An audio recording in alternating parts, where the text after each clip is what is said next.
자, 우리 이제 마지막 모의고사를 한번 열심히 해봅시다. 1회입니다. 조금 어렵게 낸 것도 있어요. 그죠? 가시죠. 1번 행정학 발달 과정 타당한 것은 1번 윌슨 행정연구 대표 관료제 극복 행정 경영 구분. 대표 관료제는 틀렸고 행정 경영 구분은 맞았죠. 그죠? 우드로 윌슨은 많이 나오는 이유는 하나죠. 그죠? 행정학을 최초로 체계화한 사람입니다. 2번 리가스 비교행정 호손실험 바로 틀렸죠? 호손실험은 무슨 관계론? 인간관계론을 주장한 거죠. 메이오 정도만 기억하시면 되겠습니다. 메이오는 노동자들의 작업 성과는 공식적 보상보다는 사회 심리적 요인. 3번이 맞네요. 그죠? 됐습니다. 그래서 사회 심리적 욕구. 그럼 이제 사회 심리적 욕구가 충족되면 인간관계가 좋아진다는 거죠. 그래서 인간관계론이라고 얘기했고요. 4번 사이먼 귤릭이 주장한 행정원리는 개도국의 기관 형성 및 발전, 행정 발전에 기여하지 못한다고 비판했다. 비판의 내용이 틀렸죠. 그죠? 그죠? 실정 검증이라고 해야 되겠죠. 그죠? 그리고 논리가 모순 겠습니다. 그래서 프라버브라고 비판했죠. 행정원리는 실제로 증명되지 않은 것이었다는 거죠. 됐습니다. 2번 가시죠. 청년 실업을 해소하기 위한 정책을 시사하였다. 이를 토대로 가장 타당하지 않는 지문은 무엇인가? 있습니다. 1번 실시 이후에도 실업 문제가 개선되지 않았다면 이거는 인과관계가 없는 거죠. 그죠? 무슨 타당성? 내적 타당성 맞습니다. 2번 정부 정책으로 인한 취업자 증가가 아니라 오로지 경기 호황으로 인한 취업자 증가가 발생한 경우 이는 허위 관계죠. 오로지 그죠? 제3의 변수인 경기 호황이 영향을 줬으니까 허위 변수입니다. 정부의 정책 실시에서 지원자와 미지원자로 실험 집단과 통제 집단을 구분하면 이거는 선발 요인이죠. 가장 여러분 이 선발 요인 중에서 가장 문제가 되는 게 뭐라 그랬어요?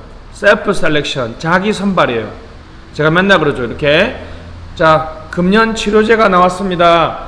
하실 분들은 하시고 하지 말할 분들은 하지 마세요. 이렇게 해버리면 실험 집단과 통제 집단의 동질성이 깨지죠. 자기 선발입니다. 실제로 연구자들이 엄청나게 많이 합니다. 그죠? 많이 범합니다. 그죠? 됐고요. 그냥 이것도 여담인데 제가 얘기했죠. 그죠? 그 이제 석박사 과정에 들어가면 설문조사를 많이 시키는데 20대 여대생들한테 설문조사를 잘 안 해주잖아요. 잘 받아오려면 후배 중에 잘생긴 놈 한 놈을 데려와가지고 하루만 고생하라 이래가지고 학교 구내식당 앞에서 이렇게 설문조사를 하면 엄청나게 설문조사가 잘합니다. 근데 단점이 뭔지 아세요? 20대 여자밖에 없어. 설문조사 100%를 주면 무슨 인식조사 이렇게 주면 남자 여자도 반반은 아니더라도 적당히 좀 맞춰야 되는데 전형적인 이제 그것도 자기 셀렉션이죠. 그래서 그 유명한 개통 표본 추출을 하거든요. 여러분들 사전 여론조사 투표 사전조사가 엄청 잘 맞는 이유는 그 사전조사하는 사람한테 이 딱 할당표를 줘요. 그러니까 나는 여러분들 한 번도 사전조사 투표에서 그 추구조사 한 번도 안 당해봤죠. 이미 표본이 다 찬 거야.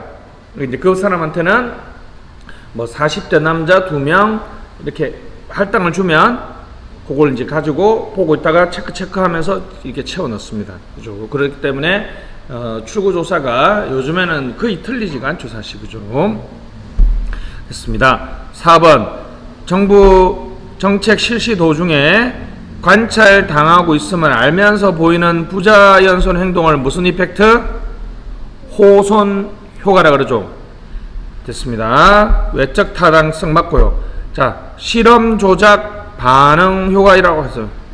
반응 효과라고 써보세요. 호손 이펙트와 같은 말이 뭐라고요? 그냥 반응 효과입니다. 반응. 내가 관찰당하고 있음을 알면서 보이는 부자연스러운 행동이라 그랬죠. 제가 이거 맨날 어떻게 예를 들었어요?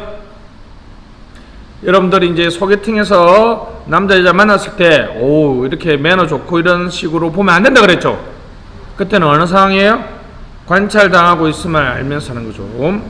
그래서 이제 우리 속담에 그런 말 있잖아요. 뭐, 하는 얘기입니다. 들으십시오. 뭐, 진짜 그 사람을 알려면 같이 도박을 해봐야 된다는 말도 있고, 또는 뭐, 이런 말들이 그 사람의 일상적이고 자연스러운 친구를 보라고 얘기를 많이 하죠. 그죠? 그런 겁니다. 자, 가시죠. 3번. 국무총리가 실시하는 정책 평가는 지난 시간에 많이 설명드렸죠. 그죠? 됐습니다. 지방자치단체의 자체평가에 대한 재평가는 맞지만 국가이임사무는 행안이죠. 행안. 됐습니다. 중앙행정기관의 자체평가에 대한 재평가하고 특정평가 2번은 맞죠? 됐습니다. 요 두 개밖에 없어요. 됐습니다. 공공기관 경영평가는 기재, 지방공기업에 대한 경영평가는 행안이죠. 4번 국가이임사무에 대한 것은 행안부, 공공기관 경영평가는 기재부가 한다 그랬죠? 됐습니다. 공공기관이라고 그랬으니까 공기업하고 준정부기관에 대한 경영평가도 합니다. 자, 4번으로 가시죠.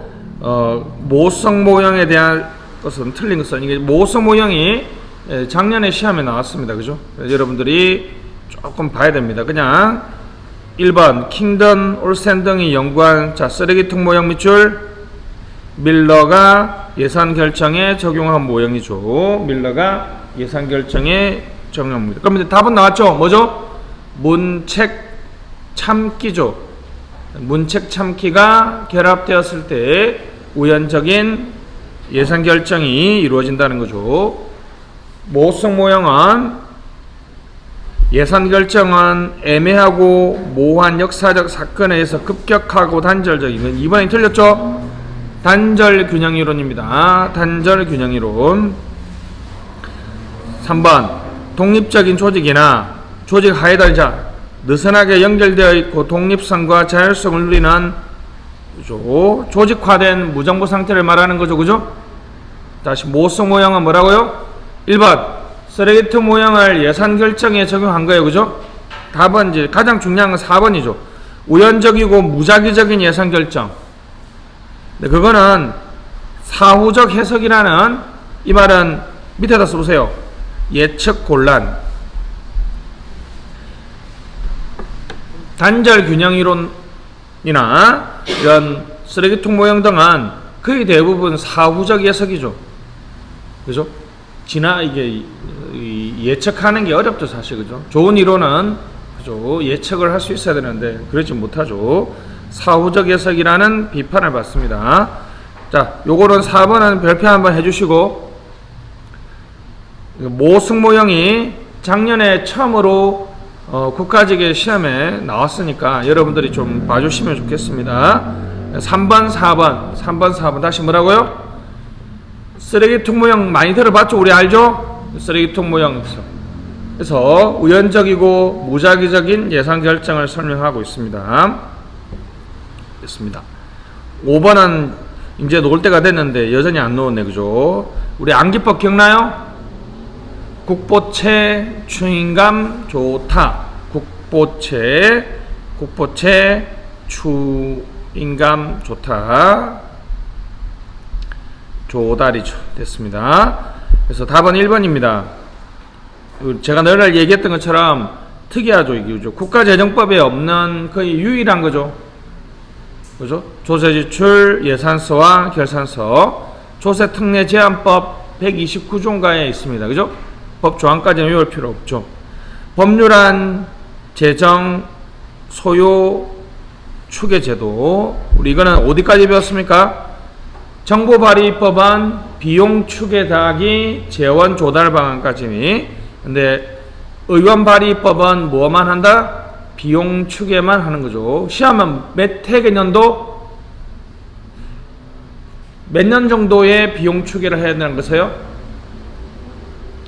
자, 행정안에서 여러분 대충 몇 년 놓으면 그냥 모르면 몇 년 찍으면 맞다 그랬어요.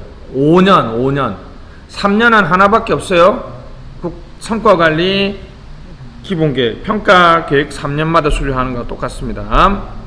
세계잉여금 처리 제한, 지공채추 쓰시고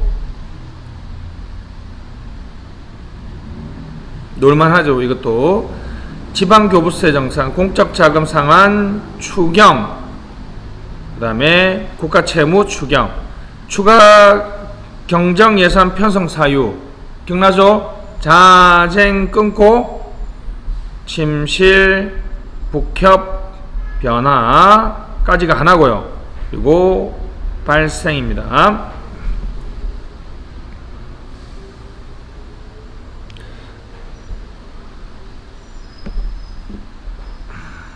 잠깐만요. 이거 한번 봐야 되겠네. 여러분들이 너무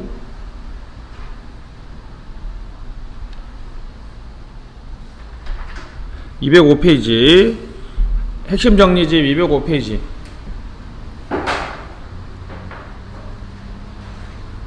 이거 왜 봐야 되는지 느낌 안 오지 않아요, 여러분? 지금 추경에서 긴급재난지원금 70%냐 전 가구 대상이냐 해서 야당의 가장 반대 논리가 뭐예요? 그럴듯한 반대 논리. 재정 건전성이 나빠진다는 거죠. 국가 채무를, 그래서 이해 문제에 국가 채무도 넣어놨다고요. 더 깊게 놓을 수도 있어요, 사실. 그래서 지금 재정 건전화 쪽에 여러 가지가 시험에 놓을 거거든요. 그래서 근데 특히나 이제 기출 문제 미리 놓은 거는 이거니까 여러분 한번 봐야 되겠습니다. 자, 205페이지 보면 국가재정법이 나와 있습니다. 메뉴에는 헌법이 나와 있죠, 그죠? 헌법에서 여러분 개인적으로 좀 고민해야 될 거는 2번. 준예산은 국가재정법에는 규정이 없어요. 준예산은 어디에 규정되어 있다? 헌법. 왠지 이런 정도는 여러분 헌법에 규정되어 있지 않을 것 같은데, 그죠? 제가 보기에는 국고채무 부담행위나 예비비나 계속비를 헌법에 규정할 정도로 그렇게 국가 운영의 기본적 사항은 아닌 것 같거든, 제가 보기에는. 하여튼 나머지는 여러분 기본 사항 같지 않습니까? 예산을 어디서 편성하고 심의하고 집행하고 결산하는 거는 당연히 헌법 사항이겠죠, 그죠? 근데 준예산은 얘기될 수 있어요. 왜냐하면 예산이 성립하지 않거나 예산을 변경시켜야 될 때까지도 생각할 수 있는 거니까, 그죠? 국회가 심의할 때 심의권 정도는 헌법 사항이라고 볼 수 있겠죠, 그죠? 국고채무 부담행위하고 계속비, 예비비는 헌법에 규정되어 있습니다. 여기 좀 특이하죠. 자, 국가재정법입니다. 효율성이 나와 있고요, 투명성이 나와 있고, 건전성이 나와 있습니다. 독립기관 예산, 성인지 예산이 나와 있는데, 자, 건전성입니다. 국가재정법 몇 장? 제5장입니다. 요게 진짜 많이 나와야 돼요, 지금. 참고로 여러분들 기출문제 중에 국회 8급에서 이걸 6개를 다 물어봤잖아요. 그래서 그 보기가 무려 한 보기에 기억, 니은, 티끌, 리은, 미음 5개씩 있었잖아요. 기억 안 나요? 한 방에 다 물어보고 싶은 거예요. 외워야 됩니다. 자, 갑시다. 국보채 추인감 좋단데, 국고채무 부담행위의 채, 보정채무의 채. 됐죠? 됐습니다. 6번에 가서 국가채무관리계획의 채가 들어가면 전부 다 뭐다? 채무다. 알았죠? 채가 들어가면 채무다. 국보채라고 왜 했을까요? 국가채무, 그 다음에 보정채무, 그죠? 국고채무부담행위, 보정채무부담행위. 국보채 추는 뭐겠어요? 4번에 있는 추경 편성 사유를 엄격하게 했다는 거죠. 이거 벌써 나왔잖아요, 그죠? 자쟁 끊고 침실 북협 변화까지 하고 발생. 국보채 추 잉은 하나밖에 없죠. 세계 무슨 검? 잉여금에 세계 잉여금이 나와 있습니다. 지공채추죠. 지방교부세 정산에 쓰고, 공적자금 상환에 쓰고, 추가 경정 예산에 쓰고, 국가채무 상환에 쓰고, 추경에 씁니다. 퍼센테이지는 필요 없고요. 이 순서만 보시면 되겠습니다. 인감, 거기 나있죠. 국세감면 한도제의 감 몇 프로? 0.05%죠. 3년 평균 0.05% 이하입니다. 됐습니다. 3년 평균 0.05% 이하죠. 그래서 감면액을 분모 분자에 다 넣는 것까지 시험에 나왔죠. 그죠? 조달. 2번에 끝에 보면 재원 조달 나와있죠. 재원 조달. 시험은 5회 개념도가 나왔는데요. 사실 이 문제는 그죠? 조금 잘못됐다 그랬죠. 비용 추계까지 써주시고, 이게 재정 소요 점검 제도라 그럽니다. 소요 점검, 얼마나 필요할지를 점검하는 거죠. 자, 그래서 혹시나 여러분들 빈 공간이 있으면 재원 조달 밑에다가는 X 해주시고, 비용 추계는 동그라미 해주시죠. 자, 이거는 옆에 그래서 의원 써보세요. 의원 발의법은 뭐만 첨부하면 된다고요? 재원 조달 방안은 필요 없고 비용 추계요. 추는 추측하다 할 때 대충 계산하는 겁니다. 알았죠?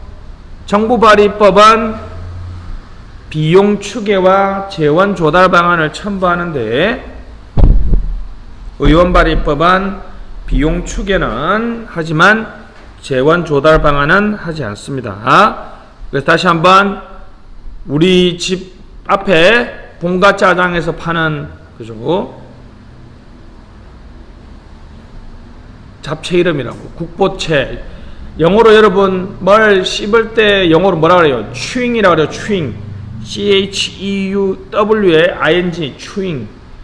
chewing 그 감 좋거든요. 국보채를 씹는 감이 좋다. 국보채 추인감 조달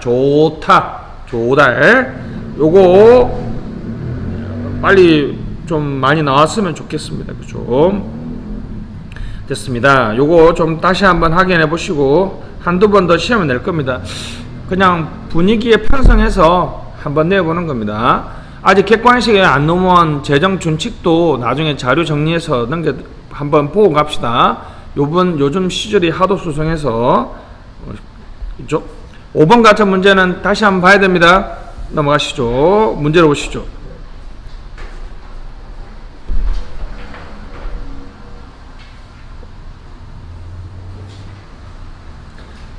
자, 갑시다. 정책에 대한 설명 중 타당한 것은 코로나19를 극복하기 위해서 모든 가구에 지급되는 재난지원금은 국가의 정상적인 운영을 위한 구성정책은 아니죠. 재와 서비스를 나눠주는 거니까 배분정책이죠. 그죠? 배분정책이죠. 됐습니다. 재분배정책은 재산권 행사의 허용 금지보다는 소유 자체를 문제 삼는다. 맞죠? 소유 자체를 문제 삼는 거죠. 네 집이 왜 9억 이상이냐 이걸 문제 삼는 거죠. 그걸 자랑하고 다니냐 이런 걸 문제 삼는 거 아니죠. 종합부동산세는 그래서 무슨 정책이에요?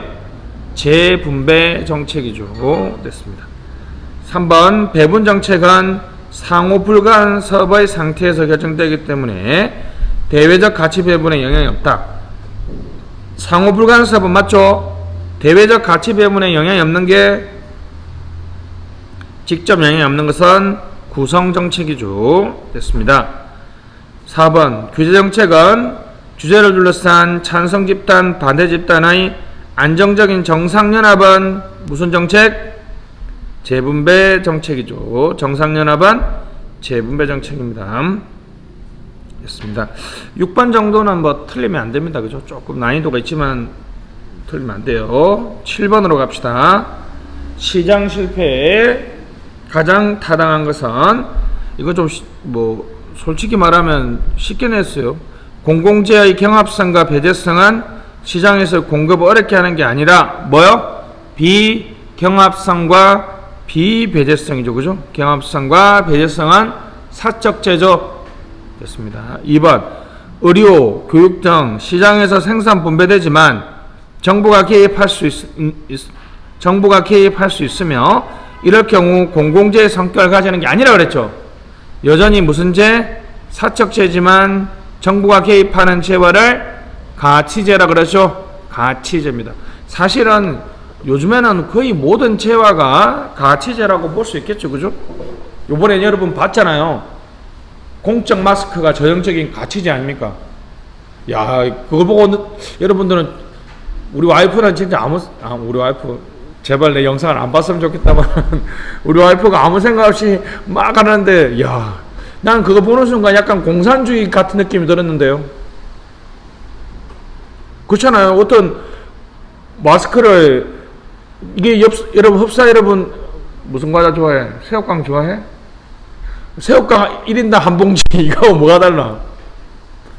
그래서 내가 생명과 관련돼 있으니까 뭐 넘어갈 수 있는데, 국가의 개입이 요번에 제가 느낀 거는 미국 보면 미국은 지금 뭐 사회적 거리두기 하니까 총 들고 나와서 안 하겠다는 놈부터 해가지고 뭐 별의별 놈도 다 있는 거 보면 이게 여러분 행정에서 말하는 우리나라가 국가 자율성이 엄청 높은 거죠. 한번 마음만 먹으면 그냥 한 사람 뭐 시민사회의 개입의 강도가 진짜 엄청난데, 모르겠어. 우리 사회 문화에 내가 젖어서 사는 건지 모르겠는데, 프랑스의 기소르망이라는 약간 극우적인 학자이긴 한데 아주 유명한 미래학자입니다. 여러분들이 아는 뭐 엘벤 토플러 정도의 급인데, 그 학자가 한국은 이제 프라이버시가 없는 나라라고 얘기했는데, 한편 또 생각해보면 그게 맞기도 하잖아요, 사실. 그죠? 됐습니다. 그래서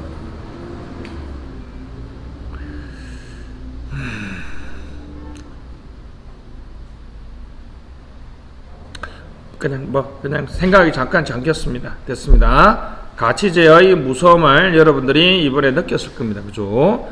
자, 인터넷에 올라온 걸 보니까 여러분, 지난달에 마스크 생산업체 직원이 월급이 뭐 1,000만 원 단위가 넘어섰다 그러더라고요. 야, 미쳐. 보니까 1,000만 원 줘야 되겠더라.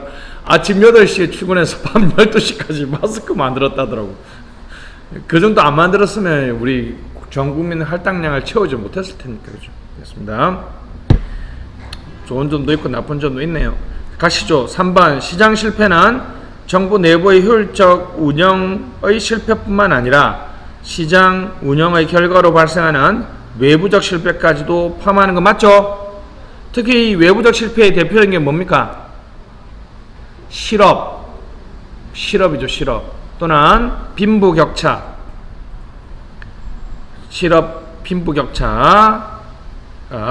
그죠? 가장 중요하죠. 참 빈부격차를 바라보는 시각도 좀 어쩔 수 없다는 관점도 있죠, 사실. 그죠? 됐습니다. 4번, 정보의 비대칭성, 편제로 발생하는 시장 실패는 정보 규제보다는 정보의 직접 공급이 더 효과적이다. 자, 빈부격차는 규제하고요, 유도라 그러죠. 보조금을 줘서 이렇게 행동을 유도하는 거죠. 그죠? 보조금을 줘서 행동을 유도하는 겁니다. 이 두 가지가 바람직하고요. 정부의 직접 공급은 바람직한 방식이 아닙니다. 자, 됐습니다. 오케이. 정부 규제에 대한 설명 중 가장 타당하지 않은 것은 요거 조금 어려울 수 있습니다. 요즘에 이게 예를 많이 물어보니까요. 농업민을 보호하기 위한 농수산물에 대한 최저가격제는 이게 고객 정치입니다. 결국은 이걸 하게 되면 여러분들은 조금 비싸게 농수산물을 사야 되죠. 그래서 누가 혜택을 누려요? 소수의 농업민들이 혜택을 누리니까 앞에 있는 농업민을 보호하기 위해서. 그래서 이게 사회적 약자같이 보이지만 절대 그러면 안 돼요. 제키윌스는 여러분 앞에 목적이 중요한 게 아니라 그 규제로 인한 편익이 넘냐 좁냐가 중요해요. 가격 규제는 고객 정치 맞습니다. 신문, 방송, 출판의 음란물 기준에 대한 규제, 그죠? 대중 정치죠. 왜냐하면 이건 누구나 다 혜택을 누리고 누구나 다 비용을 부담하죠. 대중 정치. 제가 사실은 밑에 써놨죠. 사회적 거리두기, 차량 10부제는 뭐 같아요? 사회적 거리두기는 지금 모든 국민들이 이걸 만약 규제라고 전제한다면 모든 국민들이 다 지키고 있죠. 또 모든 국민 다 혜택을 누리죠. 차량 10부제도 그렇죠. 물론 뭐 그렇게 따지지 마. 뭐 선생님 뭐 차 2대인 놈들은 차량 신분제 안 지키는 거고 뭐 대학 교수들이나 뭐 어떤 분들은 안 지키는 뭐 그건 어쩔 수 없는 거고 원칙상 모든 국민들이 다 적용되는 거니까 이게 3번 틀렸죠? 이것도 대중정치입니다. 기업가적 정치는 주로 사회적 규제에 나타납니다. 그죠? 사회적 규제. 예를 들면 안전규제 같은 것들이 가장 대표적인 거죠. 안전규제에서 나타나는 것이 기업가적인 정치 상황이 되겠습니다.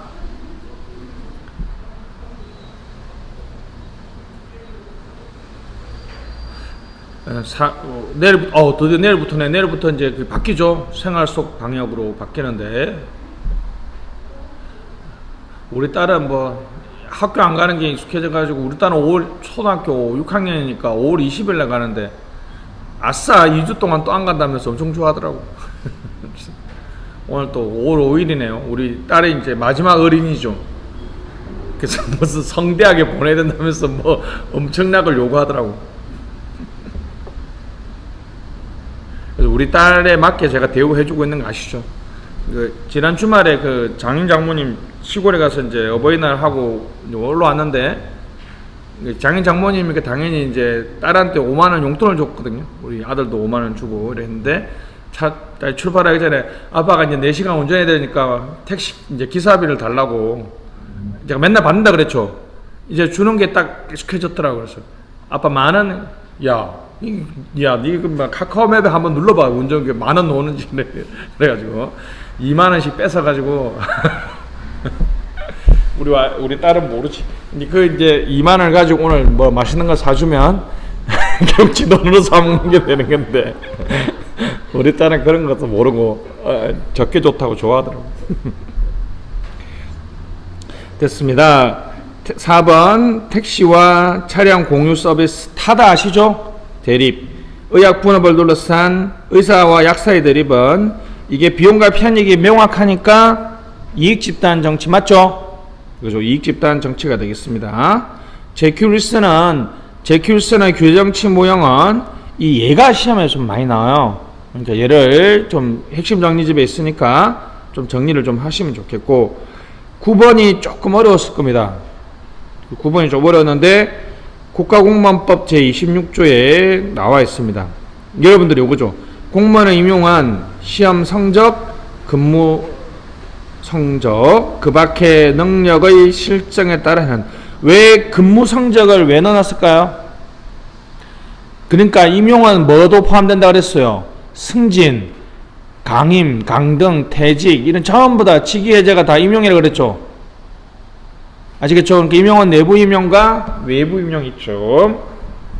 다만 국가기관의 장은 대통령령 등으로 정하는 바에 따라 됐습니다. 장애인, 저소득층, 이공계 그죠?에 대한 채용, 승진, 전보 등 인사관리상의 우대와 실질적인 양성평등. 그래서 우리나라 요 4개를 뭐라 그래요? 균형인사라고 써보세요. 균형인사. 우리나라의 균형인사에 4대 계층이 여기 나와있죠. 근데 하나 더 있죠. 그죠? 됐습니다. 이지애양입니다. 그 해설 보시면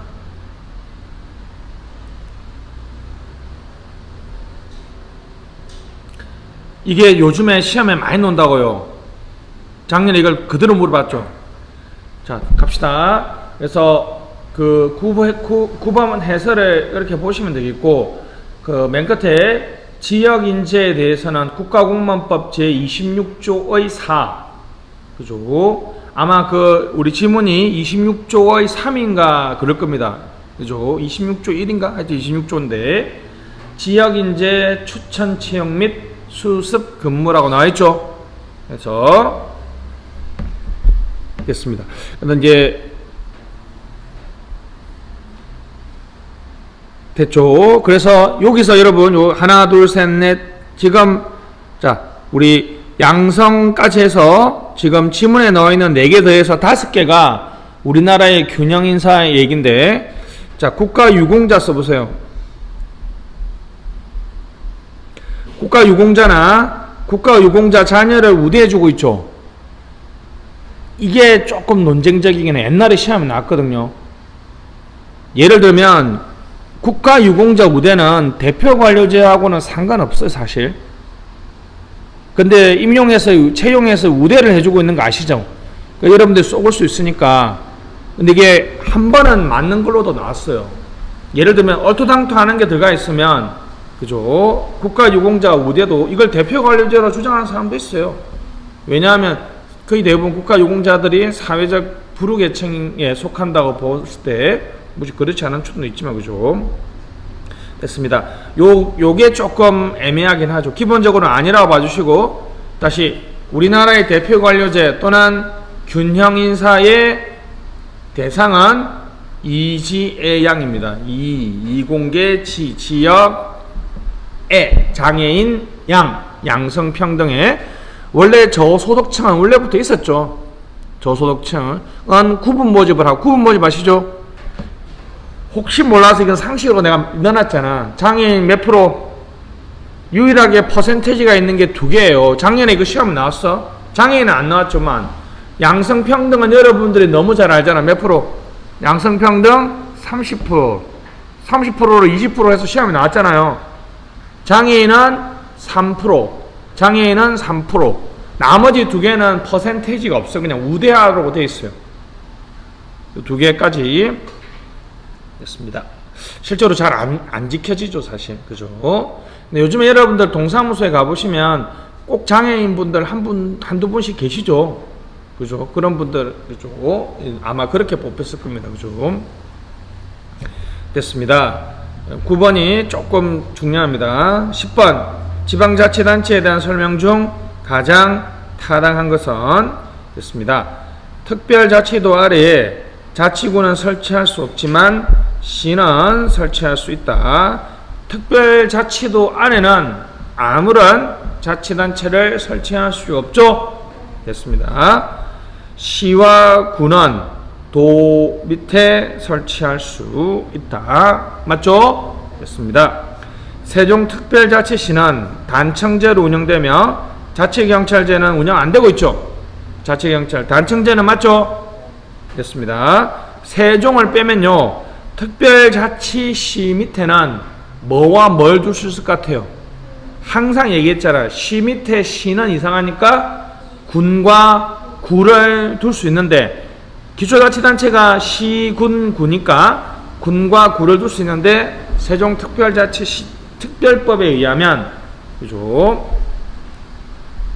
단청제로 설치하도록 하고 있습니다. 인구 60만 정도죠. 요번에도 올라오면서 고속도로, 저는 이제 산청 의령에서 이렇게 올라오니까 고속도로 피하는 길로 올라오면 무조건 세종시를 지나가는데 살고 싶더라. 무조건 이 동네 청주에 여러분들 그 합격하더라도 무조건 세종시에서 살아. 세종시가 가장 우리나라에 최근에 만들어진 계획도시고, 여러분 저번에 얘기했죠? 그죠? 노령화 지수도 가장 낮다 그랬죠? 그냥 겉으로 지나가는데도 봐도 도시가 막 이렇게 막 뭐라 해야 되지? 좀 그냥 막 활기를 띈다 그래야 되나? 여러분은 좋죠. 세종시는 공무원들한테는 지옥이라 그러죠. 일요일날 마트 가면 뭐 세 걸음 걸으면 한 사람 아는 사람이라서 그래서 엄청 살기 싫어한다는 얘기인데, 여러분들은 세종시 공무원 중에서 세종시 공무원들이 요즘에 그런 얘기가 많습니다. 이게 중앙에서 이게 공무원 부부가 한 사람은 세종시로 내려가고 한 사람은 서울에 사는데 서로 이제 주말 부부를 하거나 월말 부부를 할 거 아니에요. 바쁘면 못 올라오니까.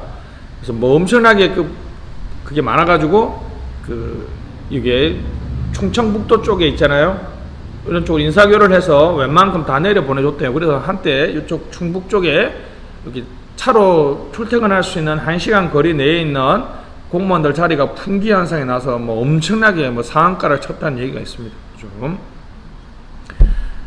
근데 뭐 여러분들은 뭐 국가직으로 붙으면 좋은 시절 다 갔죠. 세종시는 그 얘기 들어보니까 이제 내려오는 공무원들을 위해서 공무원 특별 분양분이 있었거든요. 그게 작년 9월인가에 다 끝났대요. 이제부터는 이제 거기 집을 얻으려면 엄청나게 이제 비싼 데를 얻어야 되니까 프리미엄을 많이 붙은 쪽으로 가야 되니까 힘들다고 얘기하더라고. 저도 그 때문에 뭐 친구들 많이 못 만납니다. 그렇죠? 옛날에 다 서울에 있을 때는 그냥 가끔씩 한 번씩 술 한잔 마셨는데 요즘에는 뭐 코로나 때문에 올라오지도 못하지만 그죠? 뭐 올라와도 뭐 애들한테 덜덜 볶이고 뭐 그래서 삶의 질이 우리 친구는 삶의 질이 좋다 그러더라고요. 부럽다고 얘기했어요. 넘어갑시다. 4번 시와 자치구는 인구 5만이 넘어야 하며 구는 인구 2만. 자치구는 아닙니다. 우리나라 지방자치법에 여러분 인구 기준이 있는 게 요 딱 두 개죠. 시는 몇만? 5만. 읍은 몇만? 2만입니다. 시는 몇만? 5만. 읍은 2만이죠. 됐습니다. 근데 재밌는 거는 5만이 넘는 읍들이 시로 이제 안 바꾸려고 그러죠. 이유는 안 하죠. 자녀들이 그죠. 뭐라 그러죠 그게? 저기 뭐 강원도 무슨 군에 있는 그 고등학생들을 특별 전형으로 뽑아주는 그런 거 있잖아요. 농어촌 특별 전형은 그 시는 안 뽑아줘요. 무조건 군만 뽑아준다. 군만 뽑아주기 때문에 그 서울 근처에 많이 있었어요. 넘어가시죠. 답은 10번의 답은 우리 2번인 거 아시겠죠? 10번은 좀 쉽습니다. 자, 11번 가시죠. 11번도 쉽죠. Y형 인간관의 관리 전략으로 관련 없는 거. 이런 거 놓으면 뭘 고르라 그랬어요? 유기적 구조를 고르면 된다 그랬죠. Y형 인간은 무슨 구조? 유기적 구조니까 관련 없는 거니까 기계적 구조죠. 거래자 리더십, 준자율적인 작업 집단, 잡 애널리시먼트, MBO와 OD. 이거는 틀리면 안 됩니다. 이제 막 시작하신 분들은 좀 틀릴 수 있는데 이제 올해 꼭 합격하실 분들 이런 거는 난이도 없어요. 이거는 그죠? 아주 옛날 스타일로 문제 한번 만들어 봤습니다. 12번 기존 전자정보와 비교되는 스마트 기술 됐습니다. 이게 이제 점점 시험이 많이 나오겠죠? 지난 국회 8급에 시험이 나왔잖아요. 그죠? 이미 여러분 빅데이터는 한 3번 정도 물어봤죠? 빅이 뭐라고요? 용도 복종. 다시 뭐가 빅이다? 데이터가 용량이 빅이다. 속도가 빅이다. 복잡성이 빅이다. 종류가 빅이다. 이렇게 용도 복종이 있습니다. 가시죠. 스마트폰, 태블릿 PC 등 모바일 기술을 적극 활용한다. 맞죠? 무슨 워크? 모바일 워크. 스마트 워크의 한 종류인 모바일 워크를 한다는 거죠. 됐습니다. 사실 여러분 요즘에 가장 맞잖아요. 여러분들 공부 열심히 한다고 친구 인간관계 다 끊겼는데 가끔씩 행안부가 빨간색 문자 하나씩 보내주죠. 맞잖아. 다 받아보죠. 그죠? 모바일로 일을 하는 거 아닙니까? 모바일. 진짜 편해지지 않았어요. 옛날에 여러분 그런 거 한번 보내려면 여러분들 뭐 해서 확성기로 하던 시대에는 안 살았잖아. 그죠? 옛날에는 막 그런 식으로 했었는데 그죠? 모바일 기술이 진짜 무섭게 그죠? 됐습니다. 3번 1회 신청으로 관련된 민원 서비스가 일괄 처리. 이거 진짜 요번에 여러분 재난지원금 같은 것도 이런 거 이거 일괄 됐죠? Whole of Government라 그럽니다. Whole of Government 그죠? Whole of Government 총체적 정부, 합체적 정부. 이거 시험에 한번 나왔으니까 써드려야 되겠구나. 그죠?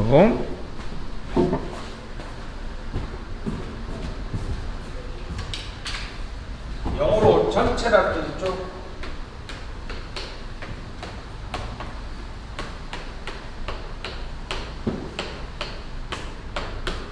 이게 이제 뭐 비슷한 말들이 Connected Governance, 탈신 공공관리론의 핵심적인 내용이죠. 한번 번역해 보시죠. Whole of Government, Connected 통체적 정부, 연계된 정부. 이건 뭐 서비스로 바뀌면 되겠죠, 그죠? 이런 식으로 하는데 어떤 분들은 이걸 그냥 통정부라 그래요. 통정부. 한자 잘 안 쓰는데 이렇게죠. 통정부. 근데 이게 좀 정을 통하다 할 때도 통정이잖아. 요렇게 끈을 읽으면 이상하게 되고 요렇게 끈을 읽으면 맞는 말이 되고서 통정부라는 표현을 쓰기도 합니다. Whole of Government 있습니다. 그렇죠? 요즘에는 한 군데에 신청을 하면 사실 여러분 이거는 쉬워요. 이렇게 해서 여러분들 만약에 재난지원금 옛날에 여러분 여권 발급 받았어?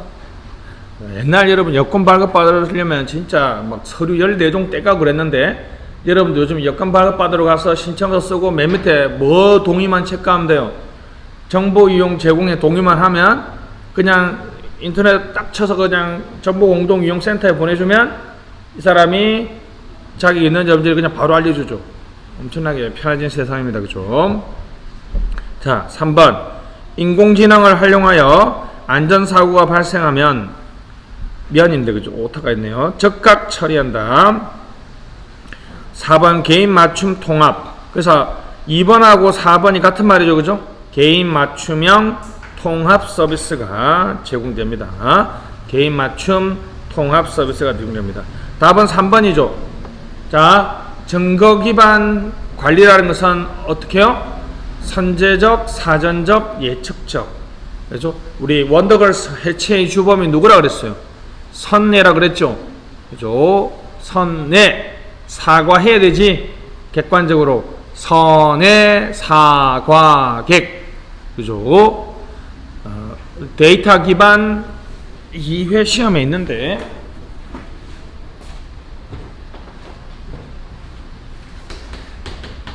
이게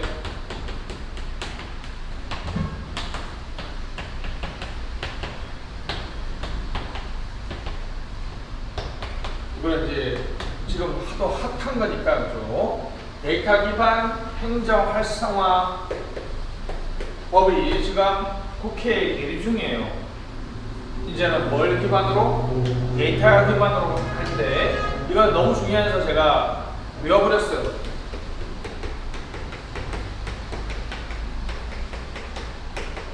객과 이 단어가 딱 나와있죠. 선의 사과 객 그죠? 데이터를 수집, 저장, 가공, 분석, 표현해서 과학적이고 객관적인 행정을 구현하겠다는 법이 바로 뭐라고요? 데이터 기반 행정 활성화법입니다. 이걸 우리가 이제 학문적으로 뭐라고요? Evidence Based Management, 그러니까 증거 기반 관리. 그래서 객관적이고 과학적이란 말은 선제적이고 예측적이란 말이죠. 사고 발생 이후에 바로 하는 게 아니라 사고 발생을 사전에 선제적으로 예측적으로 알아서 마치 여러분한테 지금 문자 보내주는 것도 약간 그런 거라고 볼 수 있겠죠. 그죠? 그렇습니다. 요즘에는 진짜 여러분 올라오면서 옛날에는 제가 5월 3일 날 그 처갓집에 갔다 올랐다 그랬는데 경남 의령에서 출발해서 서울까지 오려면 옛날에는 뭐 한 12시간 운전해 본 적도 있어요. 근데 그는 오로지 나의 감으로 운전했는데 요즘에는 이게 그죠? 이게 그 인공지능이 이제는 과학적으로 객관적으로 내가 지금 요 정도 타고 있으면 요쪽 길로 안내하고 요 위에 있는 사람 이쪽 길로 안내해가지고 그래서 요즘에 어떻습니까? 옛날처럼 여보 나 군대에서 운전병이야 이렇게 해서 하는 것보다 어떻게 해요? 내비 언니 믿고 그냥 쭉 하는 게 가장 빠릅니다. 그죠? 과학적이고 객관적이죠. 근데 그걸 맨날 얘기하지만 내비게이션을 믿고 가면서 보는 거 뭔지 아세요? 인간의 그 습관과 편향이 진짜 무섭다는 거죠. 기계는 그런 게 없는데 전혀 내가 한 번도 안 가본 길로 안내한다니까. 근데 빵빵 뚫려. 내 인생에서 나야 한번 가봤자 뭐 한 두세 개 중에 하나를 선택할 텐데. 그래서 야 진짜 패턴과 경향을 알면 정말 그죠 무서운 세상이 될 수 있을 거라는 느낌이 듭니다. 그죠? 됐습니다. 그다음에 그래서 12번의 답은 3번입니다. 사고 발생을 어떻게 선제적, 예측적, 과학적, 객관적, 선제적, 예측적, 과학적, 객관적. 스마트 기술이 몇 차 산업혁명입니까? 4차 산업혁명이죠. 4차 산업혁명입니다. 자, 13번은 좀 쉽습니다. 영기준 제도와 비교한 기획예산제도의 특징이 아닌 것은 합리주의 예산결정이론을 반영하고 있다. 예산 감축을 통해 작은 정부에 기여한다. 장기적인 국가정책을 뒷받침하기 위한 예산이다. 체제 분석 등 첨단 예산 기법을 사용한다. 그렇습니다. 답은 딱 봐도 이건 너무 쉽죠? 2번이죠? 기본 문제 느낌 있습니다. 14번 비공식적 의사전달의 특징이 아닌 것은 의사전달은 시험에 좀 잘 안 나옵니다. 그죠? 조직관리론에서 이게 공사 중이라서 에어컨이 없군요. 그래서 저걸 틀어놨구나.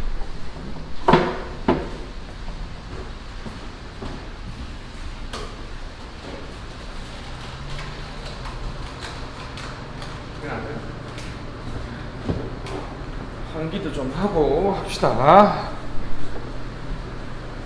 14번 비공식적 의사전달의 특징이 아닌 것은 상관의 권위 유지에는 도움이 되지 않는다. 맞죠? 풍문, 소문에 따라서 상관의 권위 유지에 도움이 되지 않습니다. 기록 보존에 불리하기 때문에 책임 확보도 어렵죠? 의사전달이 신속하기 때문에 배후 사정을 파악하기가 쉽죠. 그죠? 공무원들의 스트레스 해소, 사회 심의 욕구, 이게 상당히 중요하죠. 그죠? 여러분들에게 내가 이것 때문에 몇백만 원 날렸다 그랬잖아. 그 꼭 니한테만 주는 정보인데 이러면 어떡해? 별로 안 친한 사람도 엄청 친해진 것처럼 보이죠. 그죠?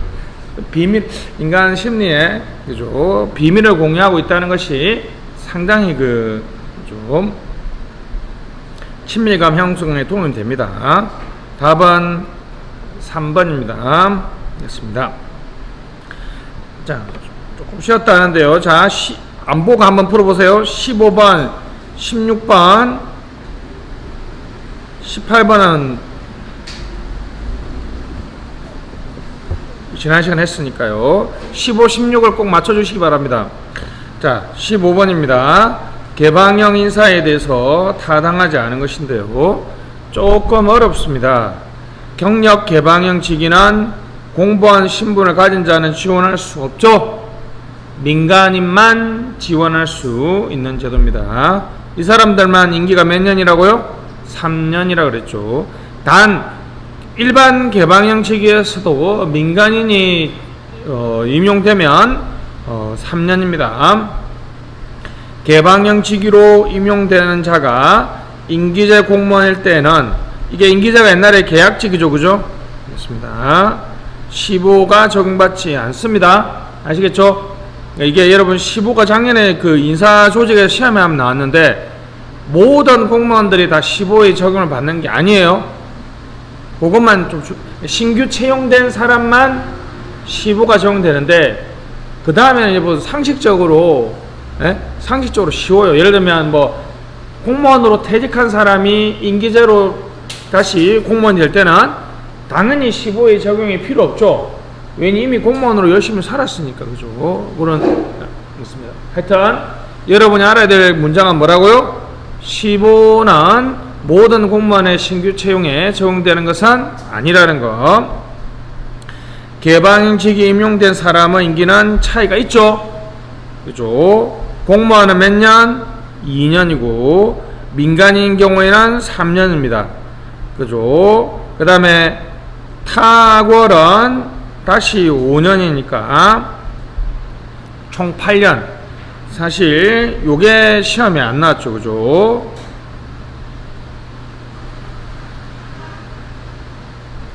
박근혜 정부 때 했는데 이것도 지금 잠깐만요. 우리 핵심 정리집 182페이지입니다.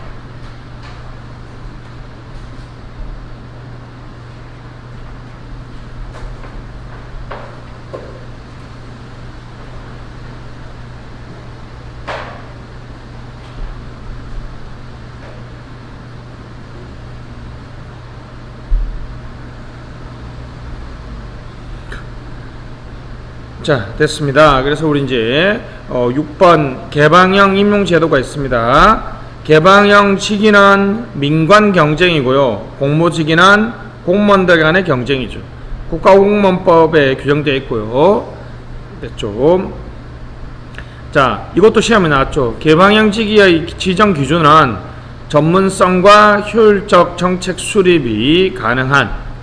근데 공모직위는 효율적 정책 수립과 관리. 왜 이게 다르냐면 여러분 급수가 좀 낮으면 낮을수록 관리자의 역할이 더 강하거든요. 됐습니다. 경력 개방형은 2015년 민간인만 지원하는 개방형 직위를 말합니다. 지난 시험 문제는 제가 이걸 냈죠. 고위공무원 몇 프로? 20% 됐습니다. 그 다음에 고공단 30%, 과장급 20%, 과장급 20%. 그러니까 과장급은 20% 똑같죠? 객관식은 여러분 이런 뭐 임기, 몇 프로, 몇 년 이런 걸 많이 봐야 돼요. 아시겠죠? 그게 이제 가장 문제를 만들기가 편합니다. 자, 그 다음에 대상 직종은 일반직, 특정직. 특정직 중에는 외무공무원만 가능합니다. 그죠? 임기제 공무원. 과장급은 고공단과 동일하고 공모직위도 일반직으로 부할 수 있는 고위공무원단 됐습니다. 또는 과장급 직입니다. 됐습니다. 자, 이거는 중앙선발시험위원회, 여기는 선발심사위원회입니다. 왜 그렇죠? 개방형은 누구도 지원하니까? 민간인도 지원하니까 공정하기 위해서 선발시험위원회입니다. 그 옆에다가 인사혁신처라고 쓰시고, 이게 세월호 때문에 이게 만들어졌다 그랬죠? 이거 또 설명드릴게요.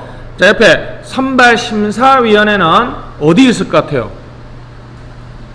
소속 장관이라고 쓰세요. 소속 장관.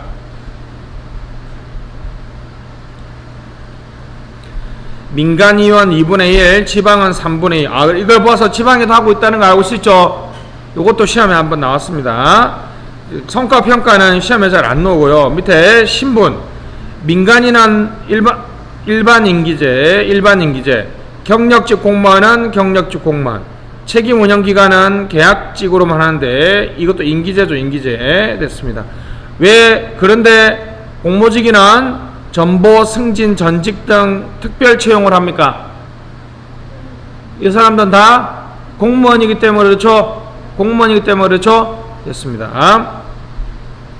임기가 가장 중요합니다.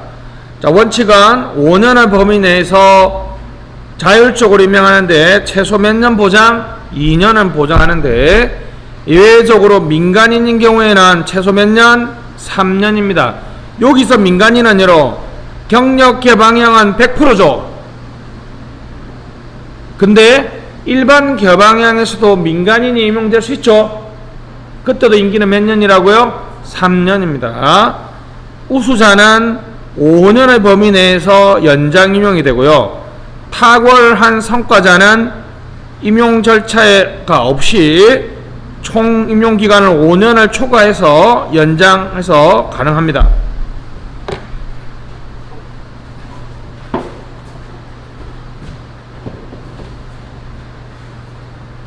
자, 이게 무슨 말이냐면 1년, 2년, 3년, 4년. 처음에 여러분 임용됐을 때는 5년의 범위 내에서 몇 년은 보장했어요? 3년은 보장했죠. 근데 이 성과가 우수한 경우에는 이 시험에는 임용 절차가 필요 없다는 게 중요한 포인트인데, 시험에는 객관 시험에는 몇 년이 중요하니까. 자, 보세요. 연장 임용이 가능해요. 이 사람이 성과 우수하면 다시 안 뽑고 그냥 당신 연장. 근데 몇 년을 초과할 수 없어요. 5년을 초과할 수 없으니까 몇 년 연장이 돼요? 2년 연장되니까 하여튼 성과 우수한 사람은 총 몇 년까지 할 수 있어요? 가만히 보세요. 총 몇 년?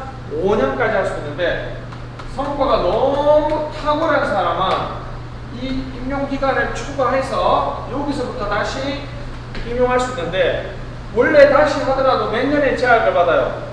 5년의 제약을 받으니까 하나, 둘, 셋, 넷, 다섯이니까 총 몇 년 동안 할 수 있어요? 8년을 할 수 있죠. 그래서 이게 시험에 안 나왔어요. 이게. 우수한 사람은 5년, 성과가 탁월한 사람은 8년입니다. 반만 외우면 좀 애매한 것 같아요. 하여튼 요거 임용기간을 초과해서 임용할 수 있다 없다가 중요합니다. 지금 이것도 이제 시험에 한 번밖에 안 나왔는데 2014년 4월 16일 날 세월호 사태가 있었으니까 5, 6년 돼가는데 몇 번 더 나와야 될 것 같은데 그죠? 이게 해양경찰하고 여기 있는 대방형 결국은 왜 그 세월호 구조를 잘못했느냐 서로 뭐 기억나죠? 해피야 마피아 이런 얘기가 엄청 많이 나왔었죠. 그 하나의 연결고리가 개방형직이었다는 거죠. 개방형직이. 그래서 해양수산부 또는 해양경찰청에 있을 때 이게 여러 가지 국이 있겠죠. 그래서 A국, B국, C국, D국이 있는데 두 가지 기억이 나왔는데 여기 이제 경찰 업무를 하는 사람하고 해양 업무를 하는 사람이 여기 있는 퇴직 공무원들이 나중에 퇴직하고 나서 이쪽으로 개방형을 들어가는 거예요. 그러니까 내가 일했던 부서와 관련 없다 그러면 직무 관련성이 없겠죠. 그래서 이제는 이게 시험이야. 이게 나와야 되는데 여러분들은 늘 얘기했던 것처럼 자, 그죠? 비비면직자가 3년, 5년 중에 몇 년이 더 길어야 돼요? 5년. 비로 잘린 사람은 퇴직 후 취업 제한이 더 길어야 되겠죠? 그래서 전후 후 3으로 우리가 지금 외워줘. 이것만 시험에 무시하게 많이 오는데 진짜 중요한 포인트는 이제는 조직이에요, 조직. 옛날이니까 C에 국에 근무했던 사람이 D로 갈 수 있다는 얘기죠. 개방형을 이용해서. 그러니까 이제는 내가 근무했던 뭐요? 조직. 정확하게는 기관으로 되어 있는데 같은 말이죠. 퇴직 전 몇 년 동안 5년 동안 내가 근무했던 기관에 퇴직 후 몇 년 동안 3년 동안 취업할 수 없도록 해서 반피아를 끊어버렸고 그 중에 하나가 옛날에는 개방형 직위의 운영을 선발시험위원회가 바로 여기 해양경찰청장 밑에 뒀단 말이죠. 그러면 이제 서로 싸바싸바 해가지고 이제 자기하고 이해관계 있는 사람 뽑을 수 있겠죠. 요걸 인사혁신처 밑에 있는 중앙선발시험위원회로 옮겼어요. 그래서 이 사람들이 추천하는 인사를 요 1순위, 2순위, 3순위로 정해줬는데 해양경찰청장이 3순위자를 뽑고 싶으면 당연히 여기에 승인을 받아야 되겠죠. 승인 없이 3순위를 하면 지금 이렇게 제도 개혁한 취지가 없잖아. 실제로는 제 개인적인 생각인데 이게 나와야 돼요, 이게. 근데 주구장창 뭐만 나와요, 지금? 몇 년이냐 이것만 노는데 이거는 이제 놀 만큼 나왔으니까 진짜 중요합니다. 퇴직 전 내가 일했던 부서가 아니라 뭐? 기관. 그리고 반피아를 없애기 위해서 중앙선발시험위원회를 설치했고 거기에서 추천하는 사람의 예수 그리고 바꾸면 안 됩니다. 네, 여러분들이 더 깊게 들어가면 상식적으로 여러분 중앙선발시험위원회 구성원 중에 해양경찰청에 있는 사람들을 보내요. 그 부처의 이해관계를 반영하도록 하는데, 어찌됐든 간에 옛날에는 좀 마음대로 할 수 있었던 것을 많이 줄였다는데 큰 의미를 둬야 되겠습니다. 됐습니다. 183페이지 핵심 정리지. 개방형은 그래서 조금 놀만하고요. 15입니다. 15 됐죠? 5급은 몇 년? 5급은 1년, 6급은 몇 년? 6개월 됐습니다. 그 기간의 근무 성적, 교육훈련 성적, 공무원으로서의 자질을 고려해서 정규 공무원으로 임용합니다. 이 15는 여러분 이해 안 되면 뭐라 했어요? 수습 사원이라고 생각하면 된다 그랬죠? 됐습니다. 근데 그 전에 그죠? 5급 공무원인데 너무 일을 잘하면 꼭 1년이 안 걸리고도 바로 정규 공무원으로 임용할 수도 있습니다. 2항에 보시면 근무 성적, 교육훈련 성적이 나쁘거나 이 법 또는 이 법에 따른 명령 위반하여 공무원 자질이 부족하다 판단된 경우에는 직권 면직시키거나 직권 면직을 재청할 수 있습니다. 요게 이제 하나의 논점인데, 이때 여러분 소청심사 옆에 써보세요. 소청심사 가능할까요? 이 공무원? 이게 이제 학계하고 실무하고 차이입니다. 당연히 지금 15기간 중에는 정규 공무원이 아니기 때문에 그죠? 직권 면직이 뭐라 그랬어요? 해고죠. 잘려도 정규 공무원이 아니니까 소청심사를 안 받아주는 게 이론적으로 맞고 실제로 모든 책에는 그렇게 설명합니다. 근데 실무에서는 받아준대요. 그게 좀 차이인데 여러분 하여튼 불가능이라고 써주세요.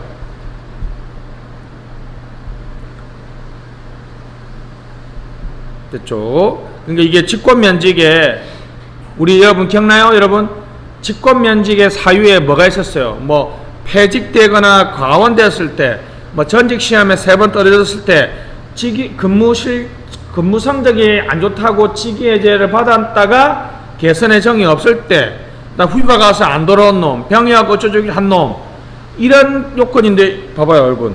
그냥 이런 뭐 근무 성적이나 교육훈련 성적이 나쁘면 내가 자른다는 거니까 엄청난 그죠?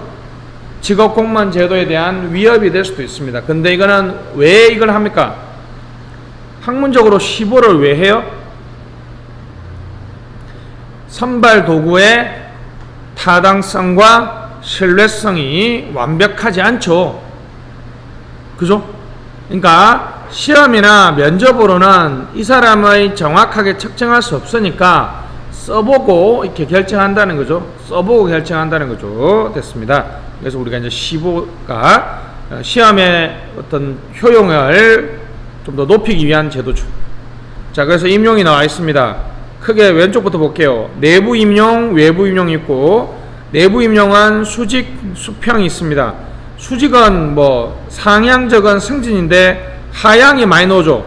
강임이죠. 뭐하고 구분돼요? 강등하고 구분되죠. 강등은 뭐다? 징계죠. 강임은 스스로 한결 내리는 거죠. 그 다음에 가장 여러분들 쉽게 시험 주는 거 전직 전보. 보통 여러분 직장을 옮기면 뭐라 그래요? 전보라 그래요? 전직이라 그래요?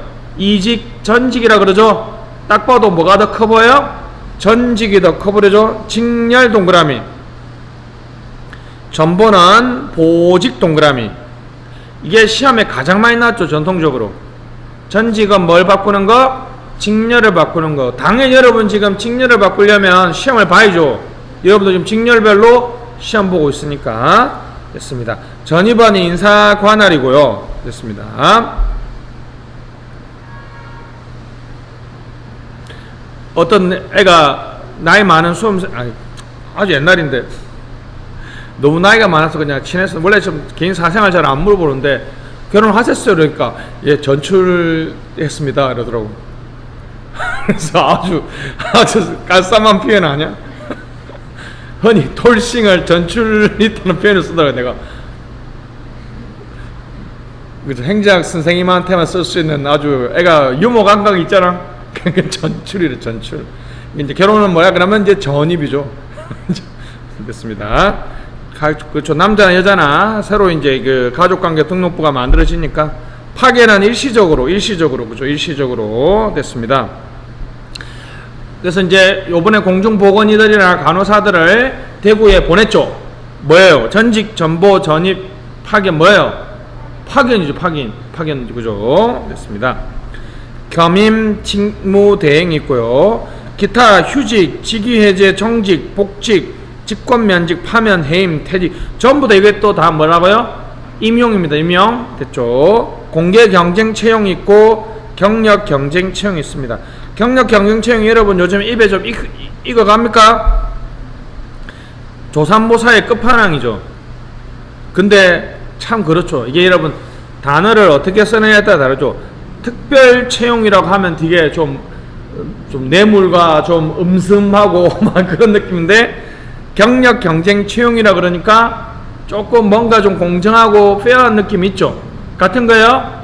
경력자만 지원할 수 있다. 경력 경쟁 채용이죠. 아까 우리가 봤죠. 몇 번인가요? 9번에 우리나라는 기본 원칙이 무슨 채용이에요? 공개 경쟁 채용이 원칙이죠. 됐습니다. 배치 전환은 밑에 있으니까 보시면 되겠고, 자 다시 우리 문제로 들어와서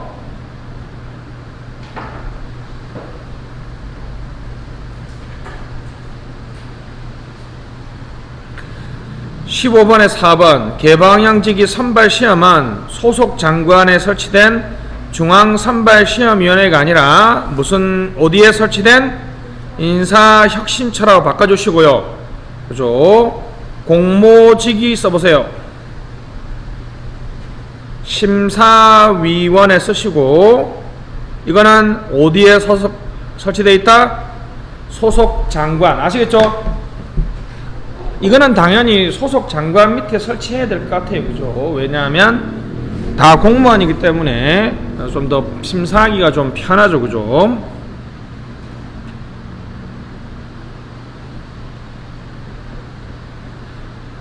자, 16번. 이게 아마 이번 문제의 극악의 난이도입니다. 틀리라고 내면 이렇게 낼 수도 있다는 거죠. 자, 리더십 상황이론 타당한 것은 피들러, 부하의 관계, 과학구조, 리더의 권력 정도. 허쉬와 블렌차드는 부하의 기대를 상황변수로 설정했다. 하수와 에반스는 부하의 성숙도와 과업 환경을 상황변수로 설정했다. 커와 제르미에는 목표 가치의 결여, 보상의 경직성, 부하의 전문성 등은 중화물이다. 이 문제 만드는데 한 30분 걸렸어요. 이유는 사실은 그게 아니라 이걸 또 말씀드리고 싶었어요. 이게 좀 내 의도가 많이 숨어 있는데, 여러분, 자 2번 3번 찍은 사람은 나중에 내가 설정 봤을 때 2번 3번 빨리 지워라. 찍은 사람은 그냥 등짝 스매싱에 불꽃 싸다고 그냥 무한반복으로 간다. 1번하고 4번이 고민될 때, 자 여러분 시험장에 갔을 때 지난 시간에 뭐라 했어요? 두 개가 남았을 때 좀 더 내가 모르는 거 그는 무시하라 그랬죠. 그래서 아마 여러분들이 이 커와 제르미의 이론은 대체물과 중화물만 배웠을 테니까 답은 몇 번이에요? 1번입니다. 이거 맞춘 분은 다행히 답은 확실하게 떨어지게 해놨죠. 부가권, 부과권 옛날에 많이 나왔죠. 부하의 관계, 과업구조, 리더의 권력 됐습니다. 커와 제르미어는 그래서 혹시 여러분들이 기억나실지 모르겠는데 목표 직거래권. 다시 혹시나 이게 잠깐만요. 이게 한 번인가 두 번 나왔는데 계속 가르치는 분은 그 문제 넣으면 맞추면 무조건 붙을 수 있거든.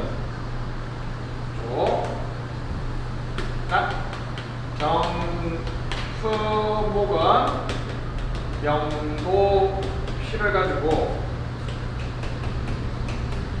경리회 공공 이렇게 나는 이걸 다 외워버려서 귀찮았어. 그래서 경험, 프로페셔널 전문성이겠죠. 목표 가치의 결여, 도전, 피드백. 명이 뭔지 모르겠는데 와라고 까먹네. 그 다음에 보상의 형식성, 거리, 권력 결여. 리더의 권력이 부족하면 걔를 제끼고 상관에 못 가겠죠. 명령 계통의 우회인데 응집성, 그 다음에 공식성입니다. 그래서 목표, 집, 거래, 거리, 번. 그래서 내가 이걸 한 번을 해줬는데, 그죠? 이걸 다 기억하지 마시고, 딱 봐도 이게 180 문제상 작은 글 읽으면 되거든요. 다시. 뭐, 직원적 리더십, 지시적 리더십이 있는데, 여기까지 넣으면 진짜, 와, 그 사람 칼도 봐서 찔러야 된다, 정말. 다시. 목표 가치의 결여, 보상의 형식성. 근데 이게 설명해보면 그렇듯해요. 거리. 예를 들면, 내 바로 밑에 있는 부하하고 저기 전라남도에 있는 부하는 거리가 멀죠. 리더십이 없어지지는 않겠죠. 리더십이 좀 약해지겠죠. 내가 리더가 보상을 많이 못할수록 리더십이 약해지겠죠. 근데 이건 너무나 명확하다. 부하가 경험이 많고 부하가 엄청 전문가야. 그러면 리더가 이렇게 말하는 게 아무 필요가 없잖아. 약해지는 게 아니겠죠. 그 다음에 리더의 권력이 약하면 리더십이 중화물이 돼서 목표, 직, 거래권, 목표, 직, 거래권 이렇게 되어 있는데 찾아보지는 않겠습니다만은 그냥 한번 내봤어요. 그죠? 됐습니다. 이 문제 제가 이불로 고민한 이유는 뭐라고요? 시험장 갔을 때 두 개가 아리까리 할 때는 여러분이 좀 더 어색한 걸 버려라. 알았죠? 잘 많이 안 본 것 같은 걸 버려라. 17번입니다. 자치사무라는 게 포인트죠.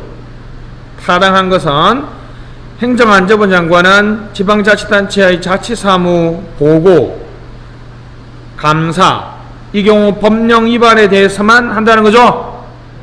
서울에 사는 5살짜리 훈이가 남겨준 업적이라 그랬죠. 그렇죠? 근데 노무현 대통령하고 오세훈 서울시장이 사이가 안 좋아가지고 행안부가 자치사무, 서울시 자치사무에 대해서 감사를 했는데 그걸 권한쟁의 심판을 청구해가지고 오세훈 시장 이겼어요. 그래서 전면적이고 이런 거 있잖아요. 야, 뭐 잘못한 거 있는 거 한번 볼까? 이런 감사는 안 돼. 근데 이건 중요한 거는요, 모든 사무가 아니라 무슨 사무? 이거는 지방자치단체의 존립에 관한 사무이기 때문에 사전적, 전면적, 포괄적 감사는 위헌이에요. 근데 뭔가 법령 위반이 발견되었을 때 그걸 확인하고, 먼저 뭘 확인하고 법령 위반을 확인하고 나서 자치사무에 대해서 감사를 할 수 있습니다. 자, 2번 자치사무에 대한 시정명령과 직무이행명령 모두 가능하다. 이거 여러분 정말 이거 2번 고른 사람은 욕먹어야 됩니다. 이 일을 해라고 할 정도면 내가 위임 준 사무예요. 앞에는 맞아요. 시정명령은 맞습니다. 그러나 직무이행명령은 국가 위임 사무만 할 수 있어요. 됐죠? 3번 됐습니다. 위탁금은 기관 위임 사무에만 주는 거죠. 위탁금은 기관 위임 사무에 주는 거. 그렇죠? 교부금이라고 얘기합니다. 4번 자치사무에 대해서는 조례 제정 가능하고 규칙 제정도 가능하죠. 그죠? 자치사무에는 조례 제정과 규칙 제정이 가능합니다. 됐습니다. 그래서 답은 1번이고요. 자, 갑시다. 18번은 지난 시간에 열불나게 했던 내용이죠. 그죠? 이게 한번 놓을 때 됐습니다. 놓으면 좋겠다, 제발. 직위해제 사유가 아닌 것은 전직 시험 3번. 이건 딱 봐도 무슨 면직? 직권 면직 사유죠. 파면, 해임, 강등 또는 정직. 무슨 징계? 중징계 의결 중인 자죠. 요구 중인 자, 형사 앤드 기소. 형사 앤드 기소. 구속이 아니라 뭐라고요? 기소. 구속이 아니라 기소된 사람. 이게 뭐 시험에 민사로 바꾸기 너무 하고요. 형사와 민사를 구분 못하는 분도 엄청 많더라고요. 그죠? 됐습니다. 4번 바로 금품 비위, 성범죄 등 대통령령으로 정하는 비위행위. 이게 주어져. 비위행위로 인하여 감사원 및 검찰, 경찰 등 수사기관에서 조사나 수사 중인 자로 됐습니다. 이것도 뭐예요? 감사원에서 하는 걸 수사라 그러면 안 되죠. 사법기관이 하는 것은 뭐라고요? 그건 수사고 감사원은 조사입니다. 됐죠? 비위행위 정도가 중대하고 이로 인하여 정상적인 업무 수행을 기대하기 현저히 어려운 자.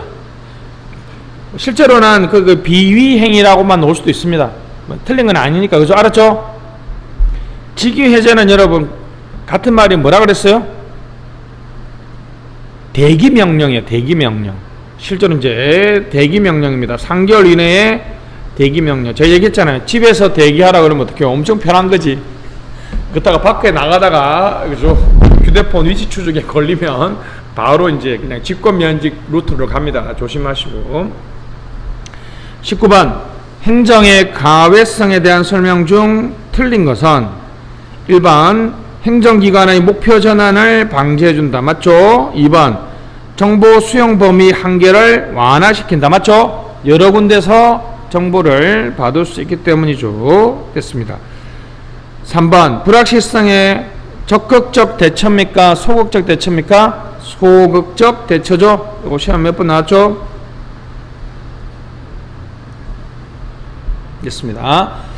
요번에 여러분 가외성을 한번 직접 체험해봤죠? 바로 행안부에서도 뭐 알려주고 청주시에서도 알려주고 이렇게 막 알려주잖아요. 그죠?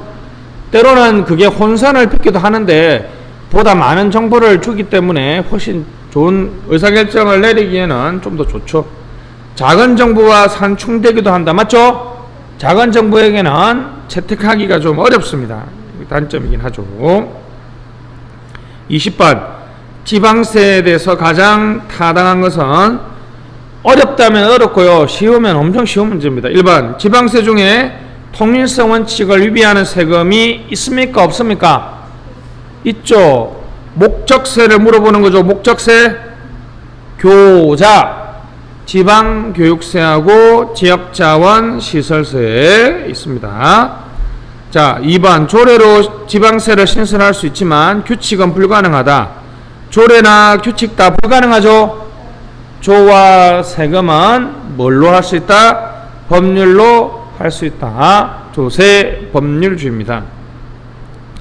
국세를 지방세로 전환할 경우에는 자립도도 높아지고 자주도도 높아지죠. 자립도는 밑에다가 자주재원이라 쓰시고 자립도는 자주재원이라 그러고 자주도는 무슨 재원? 일반재원이죠. 재정 일반도로 하면 좋을 텐데 그죠? 선생님들은 왜 쓸데없이 이렇게 만들어가지고 여러분들 괴롭힐까 그지? 됐습니다. 됐고요. 하긴 뭐 그것 때문에 제가 먹고 산다라고도 볼 수 있는데 넘어갑시다. 4번 주민 부담 측면에서 지방세는 자주성, 안정성, 충분성. 틀렸습니다. 주민 부담 측면에서는 분임 부담, 보편 부담, 그리고 응익성이 있죠. 이건 딱 봐도 알 거예요. 그죠? 자주성은 세무 행정 측면이고 안정성과 충분성은 우리 수입 측면입니다. 됐죠?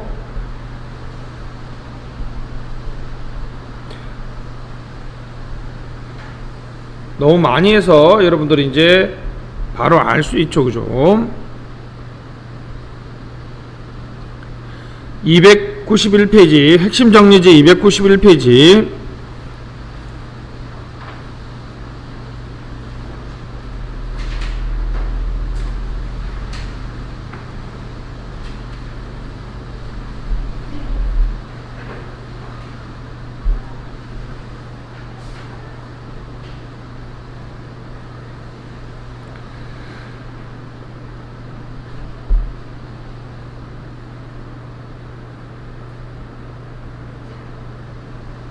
자, 갑시다. 재정 수입 밑줄 수입 측면에서는 보편성이 있습니다. 옆에다가 주민세 써여 있죠, 아마. 그죠? 여기 시험에 한번 나왔죠. 보편성 원칙에 가장 충족되는 세금은 주민세죠. 왜 그럴까, 이거는? 주민세는 여러분 옛날 표현하면 인두세의 느낌이 있죠. 그냥 주민이면 그냥 재산이 많고 자동차 없는 사람은 자동차 세금 안 낼 거야. 여러분 자동차 안 돼 있으니까 자동차 세금 안 내겠죠. 나 같은 똥차이도 지금 막 십몇만 원씩 내는데, 그죠? 했습니다. 국지성은 정착성입니다. 과세객체가 이동이 적다 밑줄 충분성 필요한 만큼 충분히 안정성 경기 변동과 관계없다는 거죠. 그래서 이른바 자산과세 밑줄짝 자산과세가 필요합니다. 그리고 우리나라는 반대죠. 자, 우리나라는 안정성 입장에서는 자산과세가 필요한데 자산과세 찾았죠? 그 위에다가 소득과세라고 써보세요.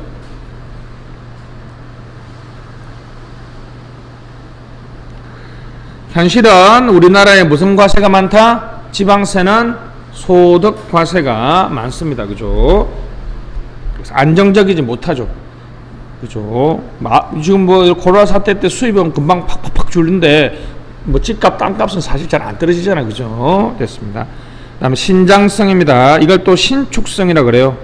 세수 증가 됐습니다. 소비과세가 많아야 된다는 거고. 탄력성입니다. 탄력세율이죠. 탄력세율. 우리는 법정 외 세금은 인정 안 하죠. 그리고 밑에 세율의 자율적 조정은 허용되고 있죠. 됐습니다. 주민 부담 측면이 시험에 좀 많이 나옵니다. 부담 분임. 속된 말로 하면 무슨 빵? M빵. M분의 1씩 내야 된다는 거죠. M분의 1씩. 주민세가 그러니까 보편성과 분임 부담 원칙을 가장 충분하는 거죠. 근데 이제 주민세는 뭐에 영향을 많이 받아요? 사람 개수에 영향을 엄청나게 많이 받죠. 그죠? 그 다음 보편 부담. 동등과세를 말하고요. 그 다음에 응익성. 이게 많이 넣어줘. 그죠? 응익성. 응능성이 아니라 뭐라고요? 응익성.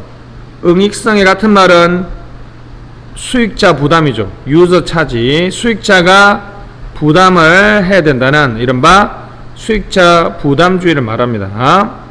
효율성입니다.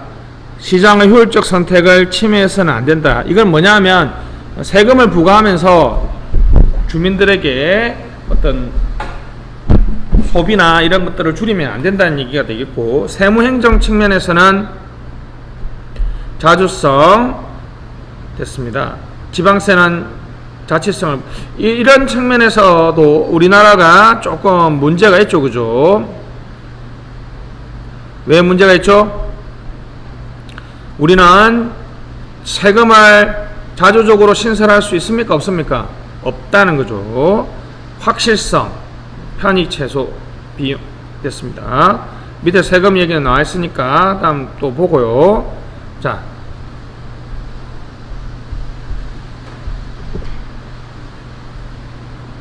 그래서 20번의 정답은 4번이 되겠습니다. 자, 그래서 1회 문제를 마치도록 할게요.